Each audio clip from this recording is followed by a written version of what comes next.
there are a lot of poses that would require your hamstrings to be flexible. But then when your hamstrings are not flexible, what are the things that you can do?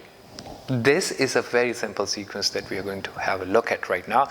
And it's not only going to make your hamstrings more flexible, they would also teach you a lot about body and the joints alignment together, and also how to breathe in and out in a pose. It's a great yoga sequence to incorporate into your daily workout routine. It could be before running, it could be after gym, it could be before swimming. And trust me, it's going to make you a lot more comfortable with the mobility in your lower body. Let's have a look. My name is Avinatre, and this is a sequence to stretch your hamstrings from the inner side. Let's get started. So you have to just simply stand on your knees and make sure that your knees are hip width apart, and you have your arms hanging down and totally relaxed. Now, you just have to imagine a few things. This knee, hip, and the shoulder, you want all of them to be in one straight line. Let's call this a pillar to make things easier. Now, once you have your pillar stable, you're going to maintain the pillar on the right, and you're going to extend your left leg all the way out. Now, your left heel would be in the exact same line with the right knee.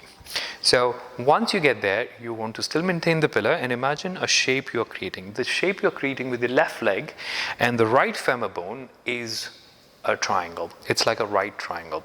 Now here, the touching of the toes to the floor is not that important, but still drop the toes down towards the front corner of the mat. And this is when you bring your arms at your shoulder level.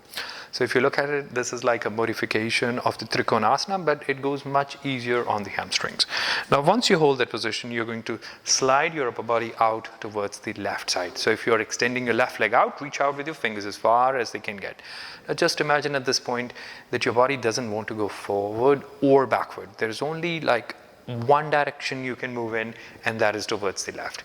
Now, how far you go into the left is not important. So just imagine reaching out towards the left. Now, what we want to avoid is drooping forward. So hold the arms parallel to the floor and continue to reach out with your left hand. Now, slowly when you breathe out, you're going to bring the body weight back towards the right, and then lower the right hand down onto the right hand side.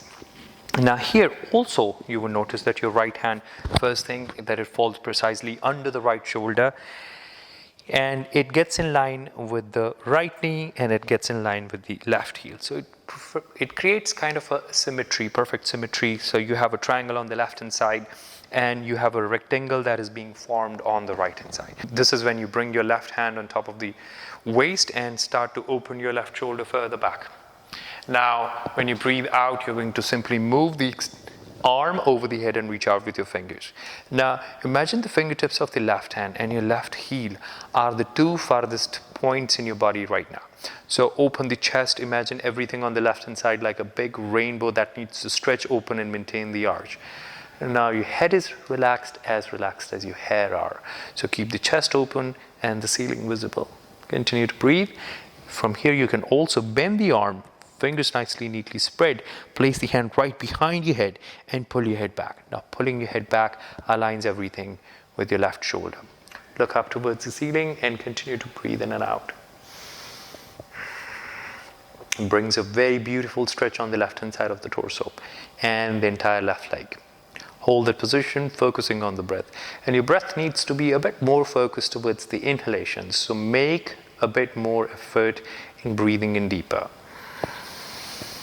And you will notice that when you breathe in deeper, especially the peak of the inhalation allows you to stretch everything along the left-hand side of the torso. It makes the stretch even more fruitful and more intense. So you feel the stretch not only on your muscles, you literally feel it coming on your skin as well. Then slowly when you breathe out, you're going to push into the floor and throw the body up and back to the center. Now grab a block in your left hand. And now we continue where we left on the left hand side. So you bring your block right somewhere under the knee, extend the arms out to the side, and then lower the hand down on top of the knee. Now your left arm that is holding on to the block, depending upon how flexible you feel with your left leg today, you may want to keep the block in position number 2, which is like this. You may want to flatten the block like that, or if you're not ready to go all the way down, you could also keep your block like this. Or you could totally do it without the block, whichever you find is comfortable for you to do today.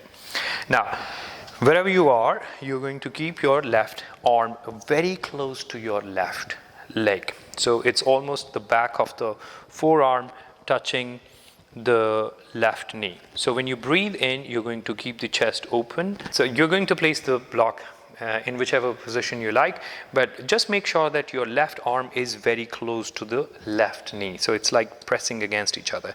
Now, by doing so, you get to have a little bit more control, or actually a lot more control over the rest of the body. So push the torso forward and move the right arm over the head. Reach out with your fingers as far as they can get and continue to breathe in and out. Keep the chest open, and from here you're going to now slowly bring the arm back and bring the block behind and do the same thing over again.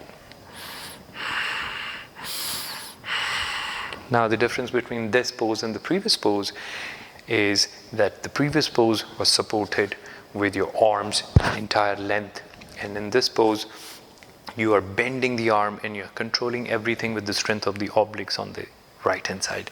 So continue to breathe in and out. If this is a bit too hard for you, you could always keep the block in front.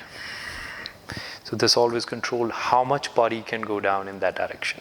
Now from there, when you breathe in, you're going to bring your body weight back to the center, bring your knees together. Think of the pillars we discussed right in the beginning, and we'll do the same thing on the other side. So you're going to stretch your right leg out. This is very easy to remember. Why? Because the heel is in line with the left knee, and think of the shape you're forming here, which is a triangle, and the toes will be pointing towards the corner of the mat because that is the most comfortable way of putting your foot.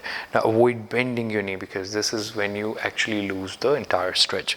Now have your chest and your tummy continue to face right in front, bring the arms at your shoulder level and reach out with your fingers towards the right.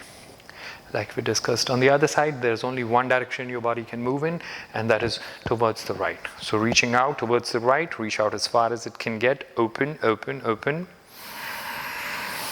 Breathe in, bring the body weight back to the center, and now you're going to bring your left hand down onto the left hand side.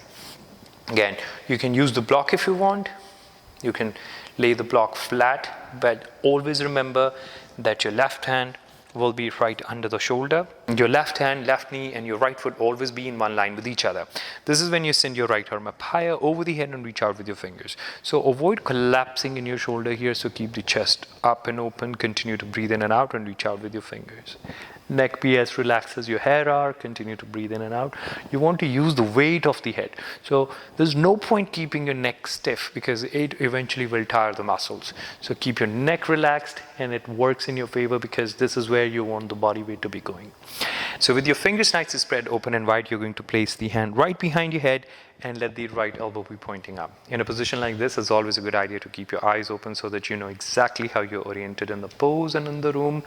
It keeps your proprioception in check, and you keep the chest open. So keep pushing the elbow further back, and the only job you have right now is to make the most out of the inhalation. So breathe in as deep as you can.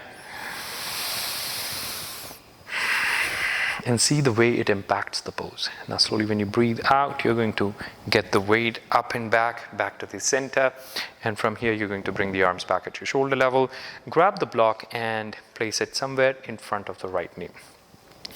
Now the right sit bone needs to continue to push forward so that everything stays in one line with each other. Now breathe out, bring the arms at your shoulder level and gently lower the right hand down. Like we discussed on the other side, the right hand can be on the block with the position number 2. It could be flatter, or it could even be without the block, whichever way your hamstrings are letting you do today. Let's say we start with this one. You push the chest forward, continue to breathe in and out. Now going down to the right is not as important as keeping every joint in one straight line. So it's just like you're imagining your body is like a sticker on the wall. So it's as flat as it could get into that pose. Now extend your left arm over the head and imagine everything that is on the left hand side and how it's getting stretched. You can even bring the hand right behind your head and pull your head back further, aligning the joints further. Continue to breathe in and out, and at no point your body would like to hold the breath inside. You continue to breathe in and out with gentle flow. And if you find this becomes easier, you could lay the block flatter.